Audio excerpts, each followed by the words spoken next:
This is an iHeart podcast. Horsepower, 0 to 60 times. These are among the benchmarks when considering a new vehicle. But Lexus believes there are some things, immeasurable things, that matter more. Awe, exhilaration, joy. How a cabin feels like it was crafted with you in mind. The way an engine note resonates with your soul. Because a car that doesn't make you feel something is a car that stops short of amazing. That's the standard of amazing. Lexus. Experience amazing.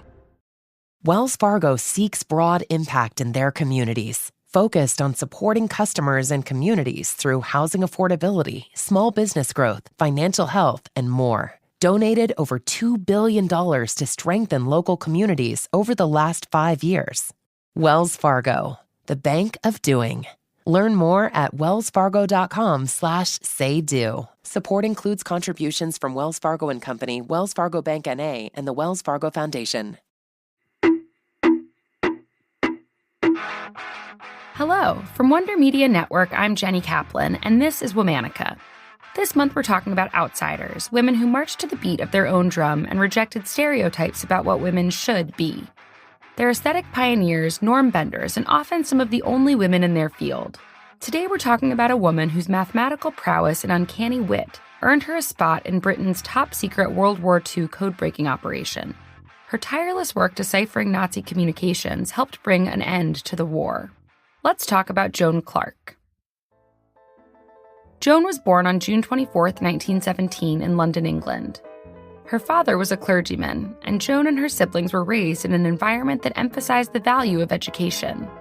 After graduating from high school, Joan enrolled in Newnham College, an all-women's institution at Cambridge University. There, she studied mathematics, earning top grades. But when she graduated in 1939, Joan technically only received a title of degree because Cambridge didn't start awarding fully fledged degrees to women until after World War II. While at Newnham, Joan studied under Gordon Welchman, a mathematician who was tapped by the British government to be part of a top-secret project during World War II. The goal? To intercept and decode Nazi communications.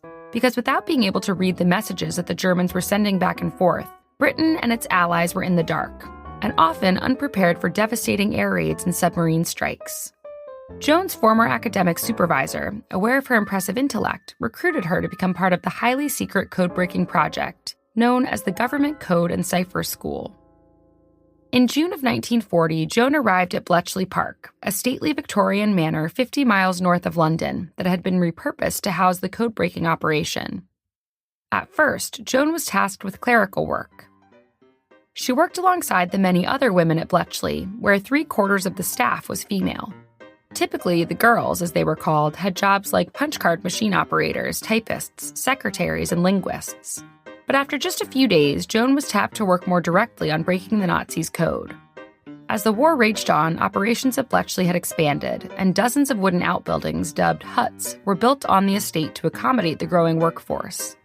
Joan was assigned to work in Hut 8, alongside a team of men who were, of course, paid more for their work than she was. The job of a codebreaker at Bletchley was quite daunting. The German forces were encrypting their messages using a machine called the Enigma. The Enigma looked sort of like a typewriter, but it was incredibly sophisticated for the time.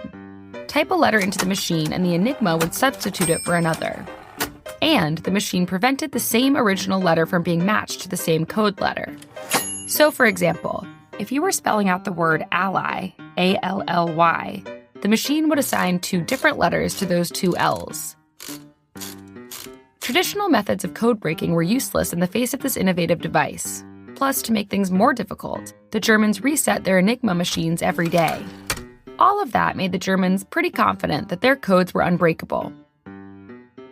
It was Joan's job to help prove them wrong.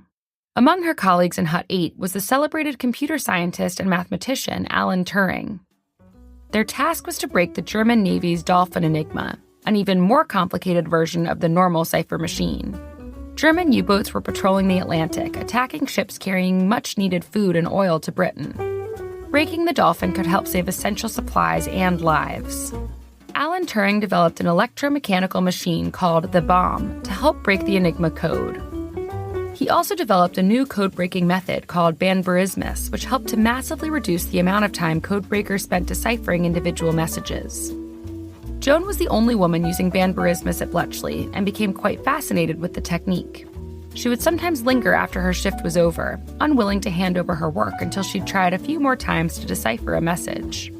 During her time in Hut 8, Joan grew very close with Alan Turing, who would often rearrange their shifts so they could work side by side. When Alan wrote an explanation of his Enigma theory, he asked Joan to help him edit it. Eventually, he proposed. Here's Joan talking about their relationship in a BBC Horizon documentary that aired in 1992. Certainly, it was a surprise to me when he said, I think his words probably were, would you consider marrying me? Although it was a surprise, I really didn't hesitate in saying yes. Joan opted not to wear her ring during work hours so as not to alert their colleagues. But Alan had another bigger secret. He confessed to Joan that he was gay, something he had to conceal because of laws criminalizing homosexuality in Britain at the time.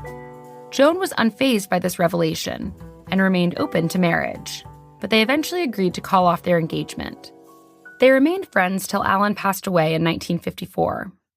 By the summer of 1941, the Hut 8 team had made major headway in code breaking. As they became more adept at interpreting the German Navy's messages, the damage to ships carrying essential supplies to Britain dipped sharply. By late 1943, the American code-breaking unit took over much of Hut 8's work.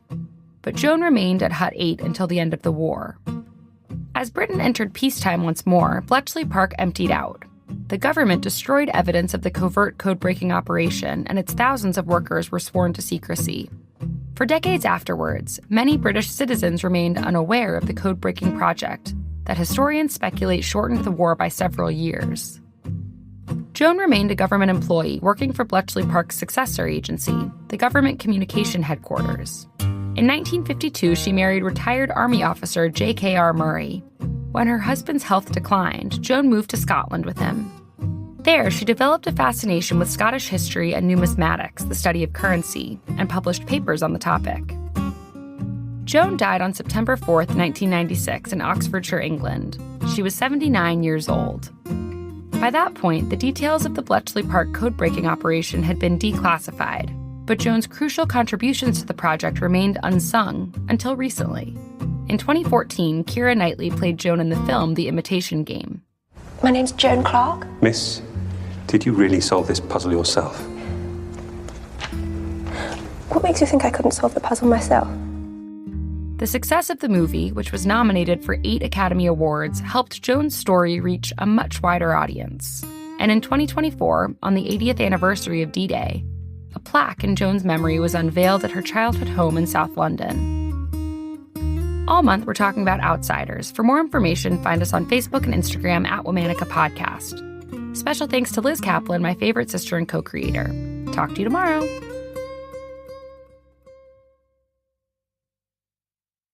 Horsepower, 0 to 60 times. These are among the benchmarks when considering a new vehicle. But Lexus believes there are some things, immeasurable things, that matter more. Awe, exhilaration, joy. How a cabin feels like it was crafted with you in mind. The way an engine note resonates with your soul. Because a car that doesn't make you feel something is a car that stops short of amazing. That's the standard of amazing. Lexus, experience amazing. Explore the winding halls of historical true crime with Holly Fry and Maria Tremarchi, hosts of Criminalia, as they uncover curious cases from the past. The legend of the Highwayman suggests men dominated the field, but tell that to Lady Catherine Ferrers, known as the Wicked Lady, who terrorized England in the mid-1600s. Her legend persists nearly 400 years after her death. Highwaymen are in the hot seat this season. Find more crime and cocktails on Criminalia. Listen to Criminalia on the iHeartRadio app, Apple Podcasts, or wherever you get your podcasts. This is an iHeart podcast.